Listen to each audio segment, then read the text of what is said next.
حضرت موسیٰ علیہ السلام نے اللہ پاک سے فرمایا، یا اللہ، میں دیکھنا چاہتا ہوں کہ آپ کون سا ایسا شخص ہے جس سے بہت زیادہ ناراض ہیں۔ تو اللہ پاک نے فرمایا، اے موسیٰ، ہرے اور سوکھے جنگل میں چلے جاؤ اور تمہیں وہ شخص وہاں نظر آئے گا۔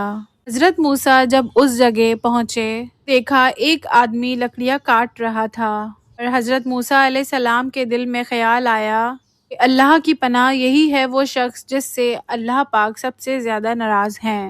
پھر اگلے دن حضرت موسیٰ علیہ السلام اللہ کے پاس گئے۔ انہوں نے اللہ سے پوچھا کہ پروردگار، اب میں اس انسان کو دیکھنا چاہتا ہوں آپ کو سب سے زیادہ محبوب ہے۔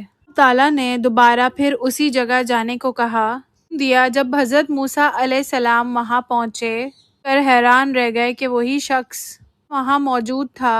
حضرت موسیٰ علیہ السلام نے عرض کیا، اے اللہ، آپ نے فرمایا کہ یہی آپ کا بندہ ہے، اور اب آپ فرما رہے ہیں کہ آپ کو سب سے زیادہ محبوب ہے۔ اللہ پاک نے فرمایا، اے موسیٰ، جب تم کل سے واپس آئے تو اس کا ایک چھوٹا بچہ اس سے سوال کرنے لگا، جان، کیا اس درخت سے بھی کوئی چیز اونچی ہے؟ انسان نے جواب دیا کہ ہاں بیٹا، میرے گناہ۔ بچے نے پوچھا، ابا، کہ آپ کے گناہ کوئی زیادہ چیز اونچی ہے؟